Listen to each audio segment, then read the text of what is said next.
بسم اللہ الرحمن الرحیم نحمد ونصلی ونسلم علی رسولہ الکریم وعلی آلہ وصحبہ وازواجہ واہل بیتہ اجمعین اللہم صلی علی محمد کما هو اہلہ ومستحقہ عدد کل حرف کتب ویکتب الی ابد العابدین ودہر الداہرین یا ارحم الراحمین یا رب العالمین اما بعد درود شریف پڑھ لیجیے گا۔ میرے محترم دوستو بزرگوں، حضور اقدس صلی اللہ تعالی علیہ وسلم کے مشہور صحابی حضرت ابو ہریرہ رضی اللہ تعالی عنہ، یہ وہ مشہور اور واحد صحابی ہیں کہ جنہیں سب سے زیادہ حدیث کی روایات امت تک پہنچانے کا شرف حاصل ہے۔ حضرت ابو ہریرہ رضی اللہ تعالی عنہ نے امت کو 5624 سے زیادہ حدیثیں اس امت کو دے کر گئے، یعنی 5624 سے زیادہ حدیثیں حضرت ابو ہریرہ رضی اللہ تعالی عنہ کو لفظ بلفظ زبانی حفظ تھیں۔ جیسے بچے قرآن حفظ کرتے ہیں نا، 5000 سے زیادہ حدیثیں لفظ بلفظ زبانی یاد ہونا، اور پھر یہ بھی یاد ہونا کہ کون سی حدیث کس واقعے کے پیچھے آقا نے بیان فرمائی تھی، تو کتنی بڑی بات ہے کہ یہ بھی یاد رکھنا، امت کو بتانا یہ جو حدیث میں سنا رہا ہوں یہ فلانے دن اور فلانا واقعہ پیش آیا تھا تو آقا نے یہ حدیث ارشاد فرمائی تھی، تو کتنی بڑی بات ہے۔ تو فرمایا کہ یہ وہ مبارک صحابی ہیں کہ جنہیں سب سے زیادہ احادیث روایت کرنے کا شرف حاصل ہے، اور اس کی وجہ کیا ہے؟ وجہ یہ ہے، خود ابو ہریرہ رضی اللہ تعالیٰ عنہ فرماتے ہیں کہ لوگوں نے مجھ سے پوچھا کہ اے ابو ہریرہ، سب سے زیادہ روایتیں حدیث کی تم سے ہیں، اس کی وجہ کیا ہے؟ تو فرماتے تھے بھائی بات یہ ہے، جو دوسرے صحابہ تھے کوئی کھیتی باڑی بھی کرتا تھا، کوئی تجارت کرتا تھا، کسی کے بیوی بچے بھی تھے، تو ان کی مصروفیات اور بھی تھی، میرا تو کچھ بھی نہیں تھا، میں نے کوئی جھمیلا ہی نہیں پالا ہے، اصحاب صفہ کے چبوترے پہ پڑا رہتا، نہ میں نے کھیتی باڑی کی، نہ تجارت کی، نہ شادی کی، کیا سوچتی ان کاموں میں لگ جاؤں گا تو حضور کی صحبت سے دور ہو جاؤں گا۔ تو ابو ہریرہ رضی اللہ تعالی عنہ نے حضور کی حیات تک نکاح نہیں کیا کہ بھئی شادی کر لوں گا تو پھر گر جاؤں گا، بیوی بچوں کی ذمہ داریاں ہوں گی، تو آقا کہیں گے جاؤ بھائی، بیوی انتظار کر رہی ہوگی گھر میں، رات ہو گئی یہاں کیوں بیٹھے ہو، جاؤ بیوی کے پاس جاؤ، بچوں کی ذمہ داریاں دیکھو۔ تو فرماتے ہیں میں نے یہ جھمیلے ہی نہیں پالے، آقا سے اتنی محبت تھی مجھے۔ اور فرمایا کہ دوسری وجہ یہ ہے کہ اللہ نے آقا علیہ الصلوۃ والسلام کی برکت سے میرا حافظہ تمام صحابہ سے زیادہ تیز کر دیا۔ اس کے پیچھے دو واقعات آپ نے بیان فرمائے۔ فرماتے ہیں پہلا واقعہ تو یہ ہے کہ ایک دفعہ میں اور میرے دو دوست مسجد میں بیٹھے ہوئے تھے اور ہم ذکر اذکار اور دین کی باتیں کر رہے تھے کہ وہاں پر نبی کریم صلی اللہ تعالی علیہ وسلم تشریف لے آئے۔ آقا تشریف لے آئے، آقا نے کہا بھئی اپنا عمل جاری رکھو، جو اعمال کر رہے ہو، ذکر اذکار دین کی باتیں جاری رکھو، میں بھی بیٹھ کے سنوں گا، اس میں میں بھی حصہ لوں گا۔ ابو ہریرہ فرماتے ہیں آقا ہمارے ساتھ بیٹھ گئے، پھر ہم نے آخر میں دعا مانگی، تو میرے دو ساتھی جو تھے دوست، پہلے انہوں نے دعا مانگی، آقا ان کی دعا پر آمین کہتے رہے۔ پھر جب میری باری آئی میں نے کہا پروردگار میرے ان دوستوں نے جو دعائیں مانگی تو یہ تو مجھے چاہیے، لیکن اس کے علاوہ مجھے ایسا علم عطا کر دے جو میں کبھی بھولوں نہ۔ فرماتے ہیں بس آقا نے ہاتھ اٹھا کے کہہ دیا آمین۔ ابو ہریرہ فرماتے ہیں بس یہ بات ہے۔ تو کہنے لگے جب میرے دوستوں نے دیکھا کہ ابو ہریرہ نے تو اللہ سے علم مانگا اور آقا نے ہاتھ اٹھا کر آمین کہہ دیا، تو کہا یا رسول اللہ ہم بھی یہ دعا مانگیں گے۔ آپ نے فرمایا ابو ہریرہ بازی لے گیا. جو قبولیت کی گھڑی تھی وہ اس کے حصے میں آ گئی. قبولیت کے تو لمحات ہوتے ہیں نا, وہ تو سیکنڈوں کے لمحات ہوتے ہیں. تو کہا وہ قبولیت کا لمحہ اس کو مل گیا. اگر پہلے تم مانگ لیتے تمہارے حصے میں آ جاتی, اب وہ لمحہ اس کے مقدر میں آ گیا. تو فرماتے میں نے تو دعا مانگی تھی اللہ ایسا علم دے جو مجھے ہمیشہ یاد رہے, میں کبھی بھولوں نہ. آقا نے ہاتھ اٹھا کے آمین کہہ دیا تو وہ بس قبولیت کے لمحے بن گئے.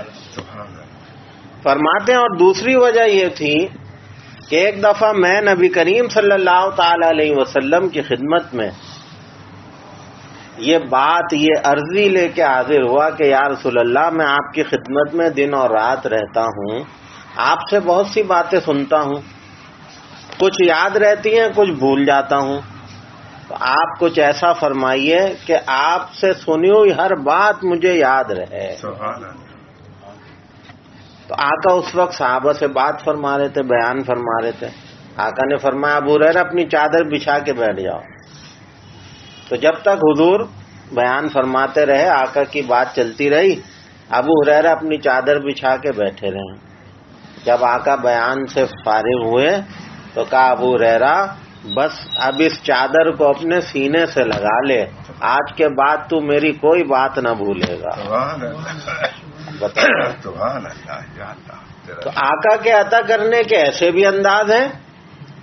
بھئی کوئی دعا بتا دیتے, ابو ہریرہ وظیفہ پڑھا کرو تمہاری یادداشت اچھی ہو جائے گی. کوئی دم کر دیتے, سینے پہ ہاتھ پھیر دیتے, لیکن کچھ نہیں. کہا بس میں کہہ رہا ہوں تم چادر بچھا کے بیٹھے رہو, میرا باتوں کا فیض اس چادر میں جمع ہوگا, وہ تم سینے پہ لپیٹ لو, اپنے سینے سے لگا لو, یہ سارا فیض تمہارے سینے میں منتقل ہو جائے گا. تو آقا اگر کسی کو نوازنا چاہیں تو یہ انداز بھی ہے. اس انداز سے آقا نے اپنے علوم ابو ہریرہ کو عطا فرما دیے. تو یہ وہ خاصیت ہے حضرت ابو ہریرہ رضی اللہ تعالیٰ عنہ کی کہ جو کسی دوسرے کو نہ ملی. یہی وجہ ہے 5624 سے زیادہ حدیثیں آپ کو زبانی یاد ہیں جو آپ امت کو لفظ بلفظ عطا کر کے گئے. تو کتنی بڑی سعادت کی بات ہے, کتنی بڑی خوشی کی بات ہے یہ امت کے لیے. تو میرے بھائیوں دوستوں بزرگوں, ابو ہریرہ رضی اللہ تعالی عنہ جب مسلمان ہوئے, اللہ نے انہیں اسلام کی ہدایت دی. ان کا نام تھا عبد شمس, سورج کا بندہ. نبی کریم صلی اللہ تعالی علیہ وسلم نے فرمایا نہیں تیرا نام عبد الرحمن ہے, تو سورج کا بندہ نہیں ہے, تو رحمان کا بندہ ہے. لیکن اب دیکھیں ابو ہریرہ کا اصلی نام کوئی بھی نہیں جانتا ہوگا, سب ابو ہریرہ کے نام سے ہی, کتابوں میں بھی یہی نام لکھا جاتا ہے, پڑھا جاتا ہے. لیکن اصلی نام جو آقا نے دیا عبد الرحمن. اور یہ بات بھی ثابت ہو گئی کہ نبی کریم صلی اللہ تعالی علیہ وسلم جب دیکھتے تھے کہ اس کا نام غلط ہے تو آپ فوراً اس کا نام بدل دیا کرتے تھے. ابو ہریرہ کی ابو ہریرہ آپ کا نام کیوں پڑا؟ ابو ہریرہ آپ کا نام اس لیے پڑا کہ آپ بلی کے بچے سے کھیلا کرتے تھے لڑکپن میں. چھوٹا سا بلی کا بچہ, وہ جب دیکھو ساتھ رہا کرتا تھا. تو آپ کے دوست یار جو ساتھ کے ہوتے تھے انہوں نے آپ کو ہریرہ کہتے ہیں بلی کے بچے کو, تو ابو ہریرہ کہنا شروع کر دیا. یار تو ایسا اس کے خیال کرتا ہے, اپنے ساتھ رکھتا ہے جیسے تو ہی اس کا باپ ہے. تو ابو ہریرہ مشہور ہو گئے. تو اسی نام سے آقا بھی اکثر انہیں بلایا کرتے تھے. تو اصلی نام سے زیادہ یہ نام ان کو محبوب تھا کیونکہ آقا بھی ابو ہریرہ کہہ کر ہی بلایا کرتے تھے. تو اس لیے یہ نام حضرت ابو ہریرہ رضی اللہ تعالی عنہ کو زیادہ محبوب تھا. تو ایمان نصیب ہو گیا.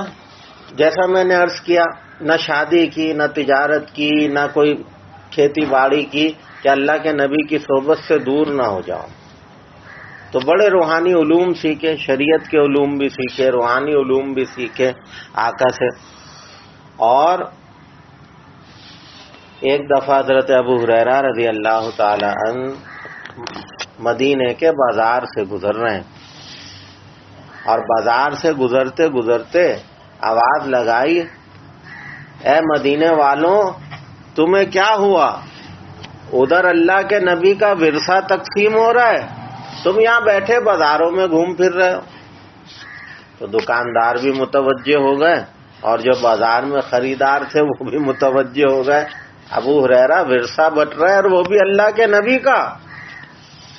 تو کہاں ہے بھائی؟ کہا جاؤ مسجد میں، جاؤ دیکھو مسجد میں جا کے۔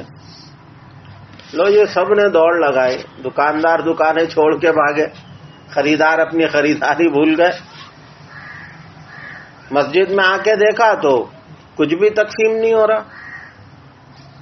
سارے واپس آئے، ابو ہریرہ وہیں بازار میں کھڑے انتظار کر رہے تھے، پتہ تھا بھی لوٹ کے آئیں گے۔ تو کہا یار ابو ہریرہ یہ کیا مذاق کیا، مسجد میں تو کچھ بھی تقسیم نہیں ہو رہا۔ کہا اچھا ایک بات بتاؤ، مسجد گئے وہاں تم نے کیا دیکھا؟ کہا قوم یصلون، کچھ لوگ تھے نمازیں پڑھ رہے تھے، قوم یقرؤون القرآن، کچھ لوگ تھے قرآن پڑھ رہے تھے، اور قوم یتذاکرون الحلال والحرام، کچھ لوگ بیٹھے ایک دوسرے کو حلال حرام کے مسئلے سکھا رہے تھے، دین کے مسائل سکھا رہے تھے۔ فرمانے لگے وہی حق، ارے افسوس ہے تم پر، یہی تو نبی کی وراثت ہے۔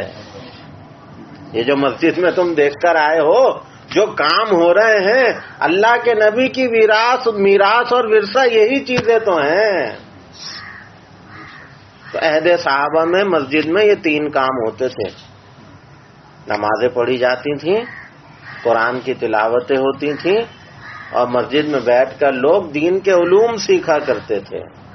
تو ابو ہریرہ فرماتے ہیں ارے نادانو، تم بازاروں میں لگ گئے، تجارت میں لگ گئے، اور ایسے غافل ہو گئے، اللہ اور اس کے نبی تو تمہیں یہ چیزیں دے کر گئے تھے، تمہارا اصل مقصود تو مسجد آباد کرنا ہے۔ مسجد آباد کرنے والی قومیں اللہ کو پسند ہیں۔ ایک بھی مسجد آباد کرنے والا شخص ہوتا ہے کسی بستی میں، اللہ فرشتوں سے کہتے ہیں ابھی ان کو عذاب نہ دینا، ابھی ایک میرا بندہ ہے جو مسجد میں بیٹھا میرا ذکر کر رہا ہے۔ مسجد آباد کرنے والے تو اللہ کو اتنا پسند ہے۔ درود شریف۔